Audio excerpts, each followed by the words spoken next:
noite.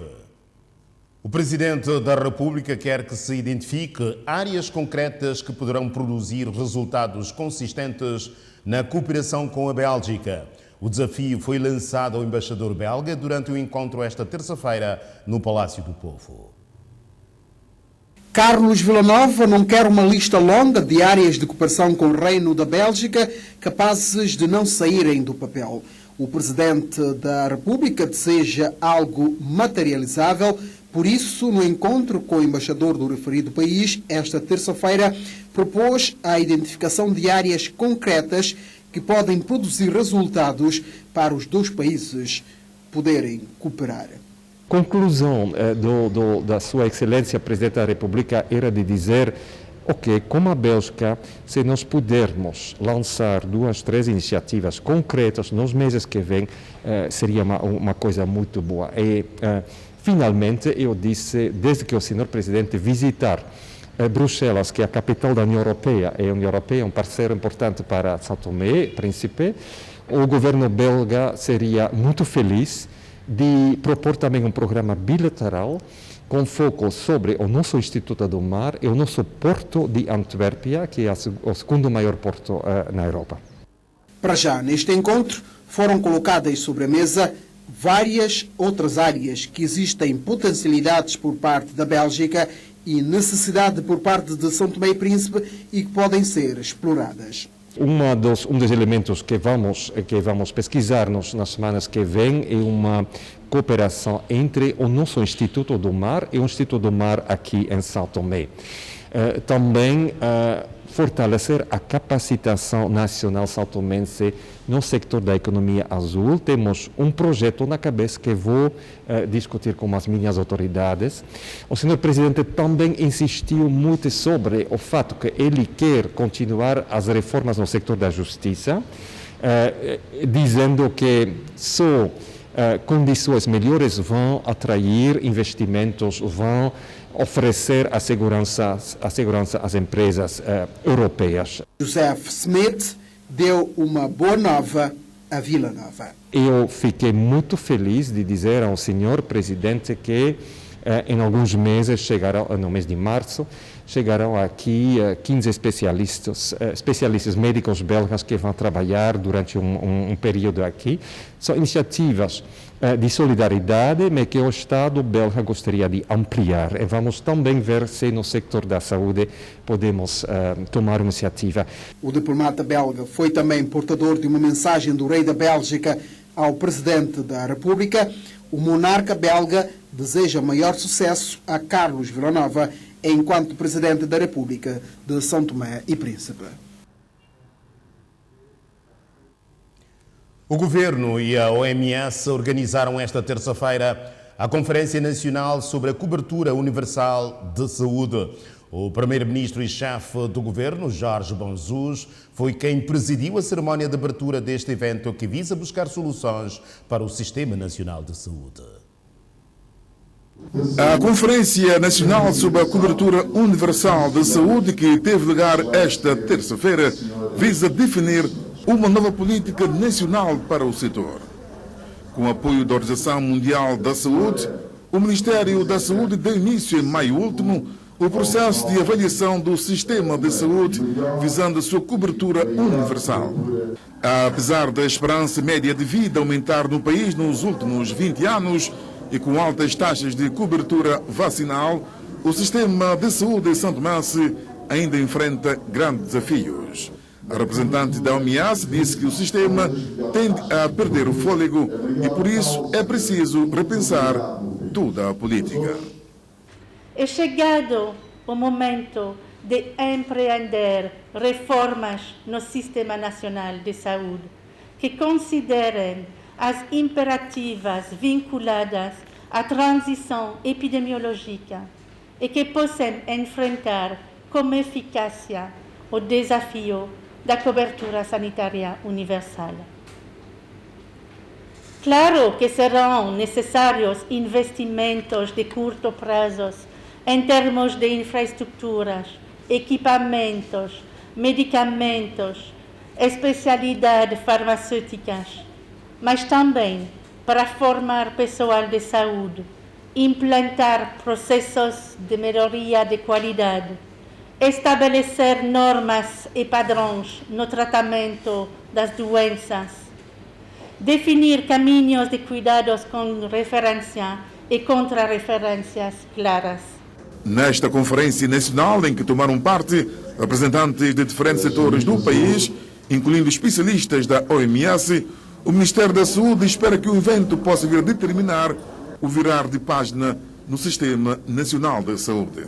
Esta conferência vai determinar um virar de página no nosso Sistema Nacional de Saúde, o qual o relatório que será apresentado está alicerçado em 7 eixos fundamentais, a saber, todos virados para a saúde. Refiro-me à governação, o financiamento, a aquisição de medicamentos e novas tecnologias, sistema de prestação de cuidados a nível básico, a nível periférico e central, quero dizer, os recursos humanos, a informação da saúde e as infraestruturas. O primeiro-ministro, que presidiu a cerimônia de abertura desta conferência nacional, também espera que o evento possa trazer consensos sobre o roteiro da aceleração do progresso por uma efetiva cobertura universal de saúde em São Tomé e Príncipe. Deve-se, de igual modo, obter o consenso sobre o roteiro de aceleração do progresso para uma efetiva cobertura universal de saúde e para a construção de um sistema de saúde resiliente com recomendações para modelos de melhoria dos cuidados de saúde primários, prevenção e gestão das doenças não transmissíveis, proteção social na saúde, etc. Importa ainda contribuir no sentido de uma melhor coordenação entre os parceiros nacionais e internacionais, colaboração intersectorial de forma integrada e participativa no conceito de uma só saúde, una e indivisível. O Governo e a OMS na busca de dias melhores para o sistema de saúde em São Tomé, através de Conferência Nacional sobre Cobertura Universal de Saúde.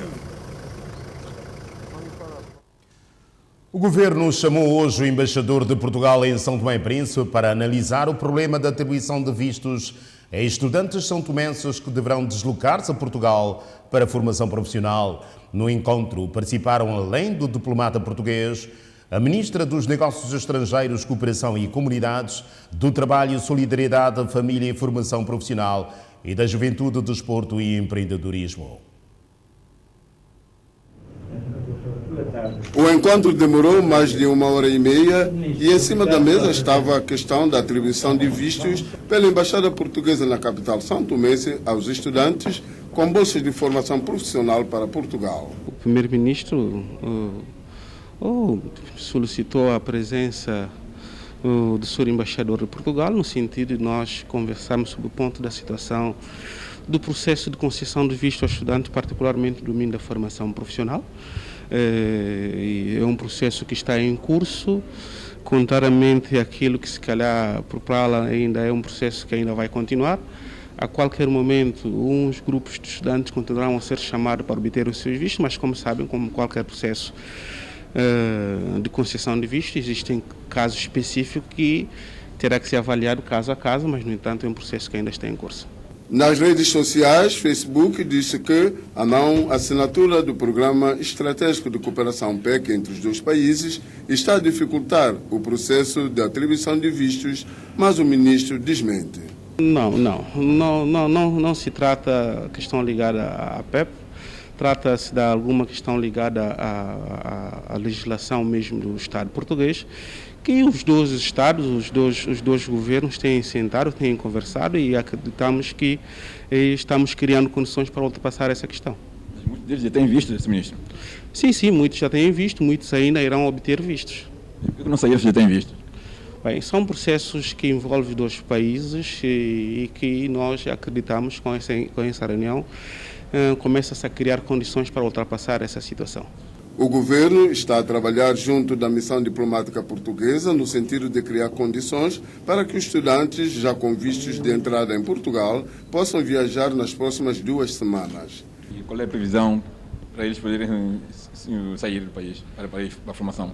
Ao longo dos próximos tempos, próximas semanas, estaremos todos a trabalhar nesse sentido. Acreditamos que grande parte da situação, como eu posso vos dizer, que é necessário, que entendemos que o processo de obtenção do visto varia de estudante para estudante, mas todos aqueles que reunirem efetivamente as condições irão obter visto e irão poder prosseguir os seus estudos. São cerca de 300 estudantes que aguardam pela atribuição de vistos para se deslocarem a Portugal para formação profissional. Nós temos um universo de aproximadamente 300, 400 estudantes, mas acreditamos que uma parte considerável já tem visto. Já têm visto, vão poder sair de 2 semanas, por exemplo? Eu não posso precisar, porque também o processo de poder sair também depende também das condições de passagem dos pais, mas no que depender da embaixada, o processo de concessão de visto continua e acredito que nos próximos tempos aqueles que obtiverem visto, tiverem todas as condições reunidas, irão poder prosseguir os seus estudos em Portugal. Rigorosamente não tem nada a ver com PEC? Rigorosamente não tem nada a ver com PEC. O governo garante ainda que está em contato com as escolas onde estes alunos deverão concluir seus estudos. Nós temos protocolo de cooperação com essas escolas. Temos de estar em contato permanente com essa escola, mas como devem compreender, existem legislações que são específicas dos países e que nós, para encontrarmos solução, temos que dialogar, estamos dialogando no sentido de encontrarmos solução para este caso. Neste caso concreto, a solução para esses estudantes depende do governo português ou do governo santomense? Não, depende da conversação entre os dois governos. Há um empenhamento muito claro da parte portuguesa, da parte de Santo Tomé, no sentido de encontrarmos soluções para todos esses casos. O governo chama o embaixador de Portugal para analisar o problema da atribuição de vistos a estudantes santomenses que deverão deslocar-se a Portugal para a formação profissional. Arrancou hoje o encontro de 3 dias sobre a avaliação de desempenho dos docentes. O Governo pretende, com a iniciativa, refletir sobre as tendências e pontos críticos de desempenho dos docentes. Durante 3 dias, docentes do país estarão a participar no encontro alargado de reflexão sobre a avaliação do desempenho dos mesmos. Na abertura do evento, o coordenador do Programa de Apoio Integrado do Setor Educativo de São Tomé e Príncipe, José Carlos Aragão, disse que nos últimos tempos a qualidade do ensino caiu no país. Na verdade, muitos são os fatores que podem contribuir para a melhoria do sistema educativo e, no nosso caso, estudos recentes têm demonstrado que a avaliação do desempenho docente é seguramente um deles. Mas esta é uma temática complexa. Por exemplo, não podemos continuar a avaliar o desempenho docente apenas com base nos insucessos escolares dos alunos. Existe todo um conjunto de condições subjetivas que influenciam fortemente o desempenho docente que não podemos continuar a descurar. Desde logo, as condições do ambiente de trabalho, as condições salariais, as oportunidades de desenvolvimento profissional e pessoal, que no seu conjunto concorrem para a valorização do docente. Segundo ainda o coordenador do país, STP, este é apenas o início de um trabalho árduo e complexo, que se prolongará ao longo dos próximos meses. Daqui sairão importantes contributos que ajudarão a montar o sistema, mas ao longo dos próximos meses será necessário voltar ao contacto de diferentes grupos de trabalho que ajudarão a enriquecer a proposta, esclarecendo dúvidas futuras. Outro aspecto a reter é que, idealmente, o sistema de avaliação do desempenho docente deverá ser encarado como um trabalho nosso, ou seja, dos são-tomenses. As assessorias técnicas da Universidade de Évora estão aqui para apoiar e não para fazer por nós este trabalho. A titular da pasta da Educação e Ensino Superior, Julieta Rodrigues, no seu discurso, frisou a necessidade de um sistema de avaliação de desempenho dos docentes, que nos permita agir com maior fundamentação e transparência e que permita aos professores terem uma maior percepção do seu próprio nível de desempenho. Sabemos que as condições de cada contexto e de cada sistema educativo são muito próprias e que o desempenho dos professores é condicionado por elas. Ser professor na Europa ou numa região rural de Moçambique não é o mesmo que ser professor em Santo Tomé e Príncipe, mesmo que haja um conjunto de competências internacionalmente aceites como essenciais e comuns para se ser professor. O desafio que hoje se inicia passa por uma reflexão sobre como deve ser um sistema de avaliação docente adequado ao contexto do país. Um contexto onde temos, lado a lado, professores com qualificação profissional para a docência e professores sem qualquer tipo de formação específica para o serem. Professores sem formação e sem experiência profissional, ao lado de professores que, apesar de não terem formação, têm vasta experiência. Aprenderam com ela e são frequentemente apontados como exemplo de bons professores. Não é um desafio menor este que hoje se vos coloca. Dizem os entendidos que refletir sobre a avaliação é uma tarefa complexa. Parece-nos que refletir e tomar decisões sobre a avaliação do desempenho docente num contexto como o nosso será ainda mais complexo. Por essa razão, é importante contarmos com o apoio de especialistas nesta matéria.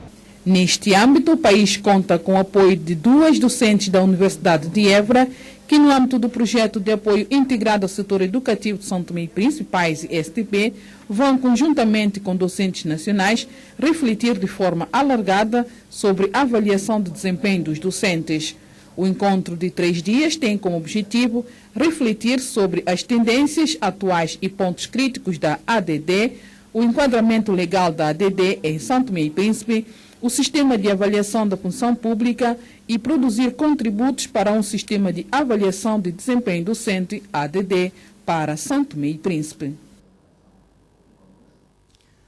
A Polícia Económica promete uma fiscalização rigorosa para evitar a especulação de preços durante a quadra festiva do Natal e do Ano Novo. Segundo o diretor da instituição, que falava em conferência de imprensa, uma brigada de fiscalização já foi criada para o efeito.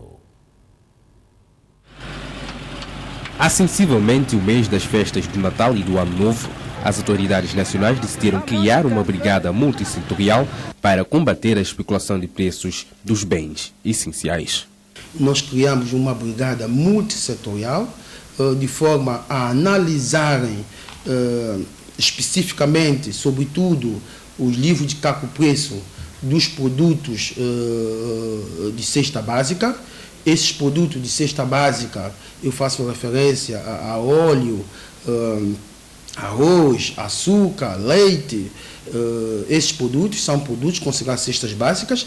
Esses produtos, eles obedecem a uma margem de lucro, daí que está-se a falar de uma cadeia alimentar, está-se a falar de uma cadeia, em termos macroeconômicos, está-se a falar de uma cadeia comercial. Então a tendência é, logo que um produto sobe de preço, a tendência é que outros produtos tendem a acompanhar. Logo, criou-se essa equipa multissetorial com o objetivo de travar essa tendência. A equipa promete combater as possíveis infrações que poderão advir em matéria de especulação e do assambarcamento de produtos da primeira necessidade. Nós temos estado a fiscalizar, tanto é que nós criamos brigadas multissetoriais, juntamente com outros setores conjuntos, para nós, de facto, fiscalizar, averiguar, controlar, de forma a que esses preços não excedam, para que esses preços não entrem na margem de especulação. Entretanto, nós estamos vigilantes, estamos firmemente compactados para combater as possíveis manobras que poderão advir ao nível do mercado nacional. Os trabalhos de fiscalização já começaram. Esta equipa já vem trabalhando há uma semana e esse trabalho vai se estender até o fim de dezembro. Então, esta equipa foi criada com o objetivo a pensar nessa quadra festiva. O mais importante é termos a equipa no terreno, é necessário trabalhar dentro das margens da lei, é necessário fiscalizar, analisar todos os livros de cálculo de preço, é o que estamos a fazer. Nós já começamos com esse trabalho e este trabalho tem estado a dar fruto. Queremos também pedir, mais uma vez, pedir aos retalistas, que também colaborem em questão de respeito pelo preço a ser praticado, sobretudo dos bens de primeira necessidade.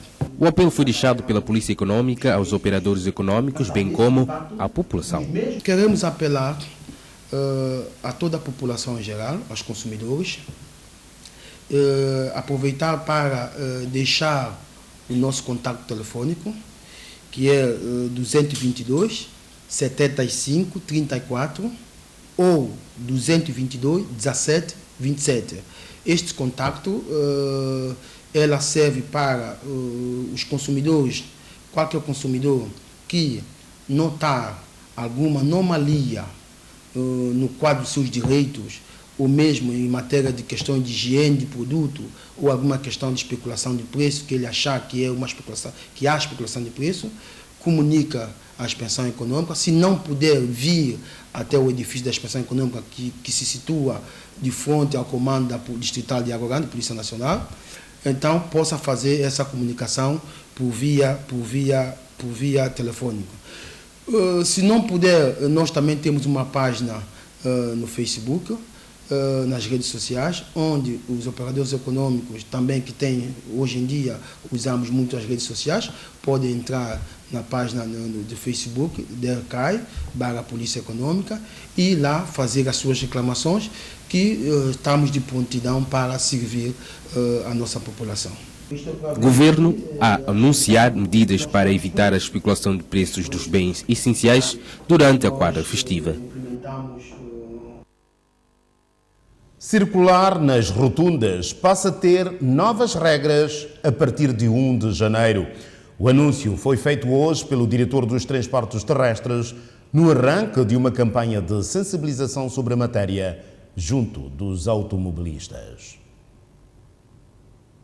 Responsável da Direção dos Transportes Terrestres, São Tomé e Príncipe, é signatário do Acordo Internacional do Tráfico Rodoviário já há algum tempo.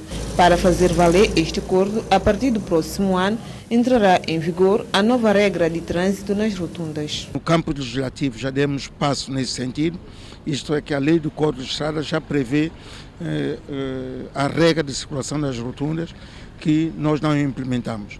E por isso, a partir do dia 16, vamos trabalhar no sentido que no dia 1 de janeiro todos respeitem a regra das rotundas. Para a sua melhor implementação, a Direção dos Transportes Terrestres deu início esta quinta-feira uma campanha de sensibilização para explicar aos automobilistas como funciona a regra. A regra é que todos os veículos que entram na rotunda devem ceder passagem aos veículos que se encontram dentro da rotunda. E essa regra é geral, mesmo os transportes de emergência devem ceder passagem. Os velocípedes aqui ganham prioridade sobre os veículos, caso eles estiverem dentro da rotunda. As regras são duras. Por exemplo, os peões não devem circular dentro das rotundas. Os peões também devem colaborar. E há necessidade de envolvimento de toda a gente, que todo mundo se aproprie dessa nova regra. O diretor dos transportes terrestres, Antônio Ramos, enumera as vantagens que esta nova regra trará para o tráfego rodoviário. É uma regra internacional, o país está voltado para o turismo e para além disso, há uma economia de combustível nessas questões, não há travagens bruscas e por isso é uma regra que deve ser aplicável e traz benefícios, quer na diminuição do número de acidentes, quer ao ambiente do tráfego rodoviário e outras coisas. Para a sensibilização dos automobilistas, a Direção dos Transportes Terrestres conta com o apoio das escolas de condução e da Polícia Nacional. O Centro Cultural Português acolhe a partir de hoje até o próximo dia 30 do corrente mês uma feira de livros, uma iniciativa da Federação das ONGs no quadro da terceira edição da Quinzena da Cidadania, que decorre no país. Entre 15 e 30 deste novembro, a FONG-SDP, através dos projetos Mais Participação, Mais Cidadania e Sociedade Civil pela Transparência e Integridade, vai promover um conjunto de atividades para assinalar a terceira edição da Quinzena da Cidadania no país. Esta feira de livros, aberta esta terça-feira no Centro Cultural Português, marca o início destas atividades que, para já, atraiu alguns leitores. Eu achei que é um bom livro e são um livro para a gente ficar ali, para a gente não tem nada para fazer, a gente pode ler esse livro, é um bom livro. E às vezes, se eu passar aqui sem encontrar, eu vou comprar. Eu achei importante, é uma iniciativa boa da FONG e isso traduz uma importância grande para a sociedade, tendo em conta que os livros é muito importante para o nosso conhecimento e conhecimento de qualquer um na determinada área. Aqui eu encontrei aqui alguns livros que são livros importantes, que muitas das vezes as pessoas procuram que não se vê e, portanto, eu acho que é de extrema importância ter uma feira de livros e deve haver sempre feira de livros para que as pessoas possam concorrer e procurar aquilo que necessita. Nosso objetivo fundamental, enquadrado nesta quinzena, é também aumentar de uma certa forma o hábito de leitura, na população, criando de uma certa forma a dinâmica e o gosto pela leitura. Como deve saber, o livro, digamos, deve ser a companhia do dia a dia, numa altura hoje em dia que muita gente está a optar por novas tecnologias, mas é preciso também continuar, por que não, ter um material físico do dia a dia, na companhia, mesmo à noite. Ler é uma forma de aumentar a cultura de leitura, sobretudo no nosso país. Nesta feira de livros pode-se encontrar diversas obras literárias de escritores nacionais, internacionais e juvenis. Nós contactamos alguns escritores a nível nacional e também contamos também com alguns escritores também a nível internacional que doaram, algumas editoras doaram alguns livros. Houve pessoas também de boa vontade que também doaram também alguns livros para que esta feira seja uma oportunidade também para os leitores, algumas obras bastante interessantes, tanto a nível africano como a nível europeu, sobretudo também dos escritores de São Tomé e Príncipe. Qualquer um leitor amante da leitura poderá encontrar cá livros a um preço simbólico, que de uma certa forma, para conhecer também alguns leitores, alguns escritores nossos que têm feito algumas obras bastante interessantes. A promoção da mesma conta com o apoio de alguns parceiros, como a Associação para a Cooperação entre os Povos, ACEP. Este certame só foi possível graças ao apoio financeiro da União Europeia e da cooperação portuguesa. Portanto, no âmbito do projeto Mais Participação, Mais Cidadania, que a ACEP tem vindo a desenvolver com a Federação das ONGs em São Tomé e Príncipe, com a Fundação Novo Futuro, com a Associação de Jornalistas santomenses e também com a Plataforma de Direitos Humanos e Equidade de Género. Portanto, esta é a primeira ação dessa quinzena que vamos continuar a desenvolver ao longo dos próximos 15 dias. A feira estará aberta durante as 2 semanas, ou seja, o tempo que durar a terceira edição da Quinzena da Cidadania, e um apelo foi deixado. O apelo que eu deixo à população, particularmente aos jovens leitores e não só, é que dirijam ao Centro Cultural Português e adquiram uma obra, tanto ele dos escritores nacionais como do escritor internacional, para não se sentirem tímidos, os preços são convidativos. Aproximem e adquiram um livro, particularmente também, por que não, fazer uma força aos escritores nacionais. Feira de Livros no Centro Cultural Português marca o início de um ciclo de atividades que vão assinalar a terceira edição da Quinzena da Cidadania, promovida pela sociedade civil organizada. O país não registrou nenhum caso positivo da Covid-19 nas últimas 24 horas, segundo dados do Boletim Diário do Novo Coronavírus do Ministério da Saúde. Total de pessoas com Covid-19 confirmado, 3.731. Nas últimas 24 horas, não se registrou caso positivo da Covid-19 a nível de São Tomé e Príncipe. Total de pessoas com Covid-19 sob vigilância, 21, dos quais 21 sob isolamento domiciliar na ilha de São Tomé. Total de morte, 56. Total de recuperado, 3.654.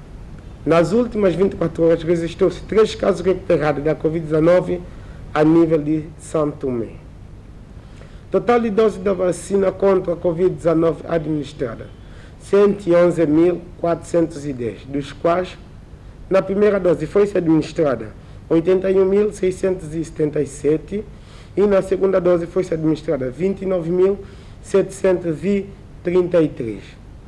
Nas últimas 24 horas, foi-se administrada 1.157 doses da vacina contra a Covid-19 a nível de São Tomé e Príncipe. Desta forma, colocamos ponto final a esta edição informativa. Em nome de toda a equipa, boa noite.